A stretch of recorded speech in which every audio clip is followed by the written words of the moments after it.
This is Sonic, and you're watching JD Frank 20. What's up, everybody? Yeah, so right now let me report this quickly. Yeah, so apparently what's trending right now, according to the Sonic the Hedgehog Twitter page, is yes, that the 3.0 update is now available for the Sonic Colors Ultimate. Which means, not only do they fix, basically the bugs and features like we've all been complaining for the last, since September, since launch, but they also include new items, abilities, and, some other cool, and they also included, some awesome stuff. Yeah, like, what you get is, basically, you get, first of all, they added free customizable content for Sonic. This is just free stuff saying, hey, we're sorry, we fucked up, here's your stuff. So you get basically burst shoes, burst gloves, firework boost, and fireworks aurora. This basically means nothing if you already have those items, but it's nice to get them for free so you can save your coins and your tokens. Now look at the quality of life updates. The Ultimate Remix, original music soundtrack toggle. Finally, this is one thing I'm against about remakes is I do not like remake music most of the time. People want the original music. Now I understand, for certain franchises, like if it has vocals or things like that, I can understand maybe there's some licensing issues, especially if the remakes are like 10 years after the original. A lot could happen by then. A license could expire. But other than that, I'm glad that we have the option of choosing between the original and remake music. Actually, I was actually hoping Pokemon could give us that option, but sadly, we don't have that option. Then you get full screen, boost blur effect, off and off toggle, and this is the most important one on Sonic Colors Ultimate, is the Tails navigation. You can turn it on and off. Now Sega, how did you mess this up? Did you realize that people found that annoying, that every time you're trying to boost or try to do something, you run into that annoying question mark block, and then you have Tails telling you what the objective is? That's fucking annoying, and it just breaks the pacing of the game. Like, dude, I want to go fast. I don't want to run into a stupid question mark block, ruining my momentum. It kills your immersion. But I'm glad they finally fixed that feature. Full screen movie playback from the option satellite. Improved visibility for the Cyan Wisp targeting line. That's a really important one.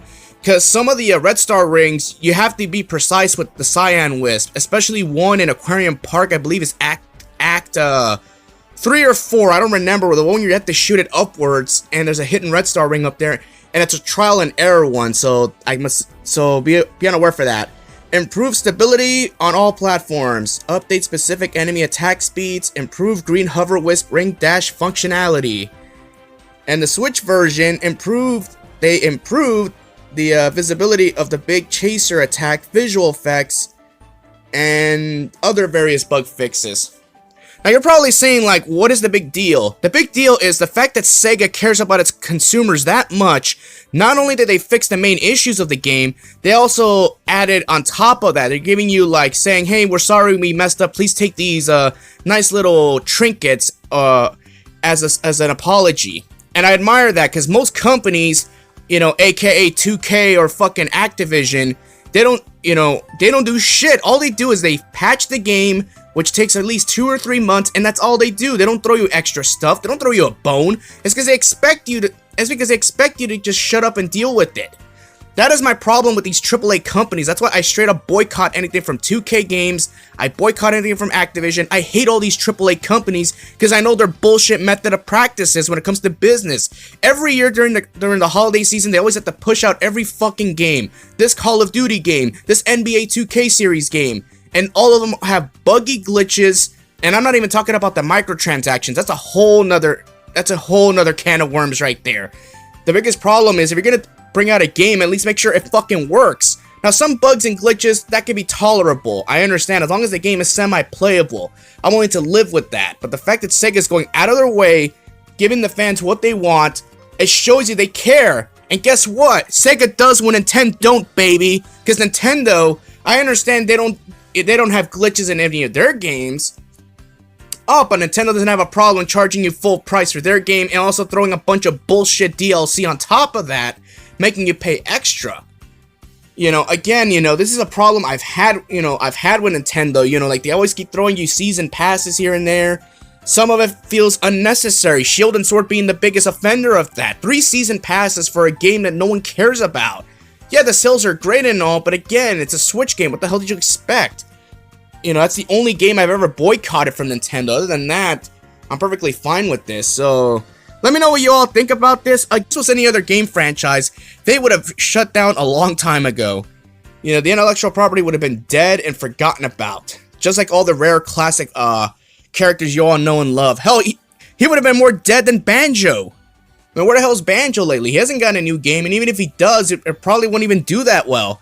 Similar to Crash Bandicoot. Yeah, games are good, but at the end of the day, do people care? The answer is no. When it comes to characters like Sonic, when it comes to characters like Mario and Zelda, they overtake all of them. That's why those companies can get away with giving you bad games. I'm not saying Nintendo gives you bad games. I'm just making a point right here.